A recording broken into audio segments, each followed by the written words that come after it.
Miss Grand International ပြိုင်ရင်တဲဆုငိမ့်ရှိန်ဝါကိုမကြော်နိုင်လို့တနာစပွဲထမင်းငတ်သွားတဲ့ JK Sophia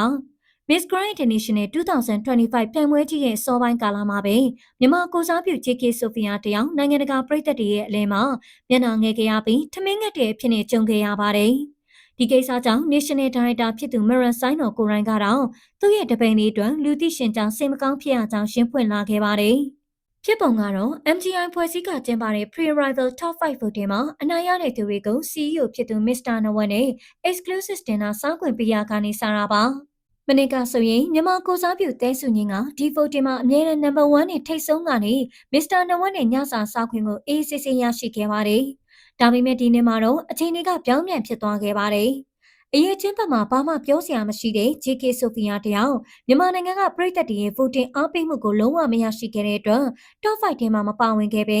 အဖိုးတန်နဲ့ညစာစားပွဲခွင့်ရင်းနဲ့လွဲချော်ခဲ့ရပါတယ်။တကယ်တော့ပြည်သက်တွေက JK Sophia ကိုမုန်းလို့မဟုတ်ပါဘူး။မနေ့ကတဲဆုငိမ့်ပေါ် Mr. နဝက်ရဲ့မတရားလုပ်ရတဲ့ကြောင့် MGI voting ကိုတပိတ်မောက်ထားကြတာဖြစ်ပြီးအဲ့ဒီတန်းကိုအရေးချင်းပြည့်နဲ့စူးစမ်းနေတဲ့ JK Sophia က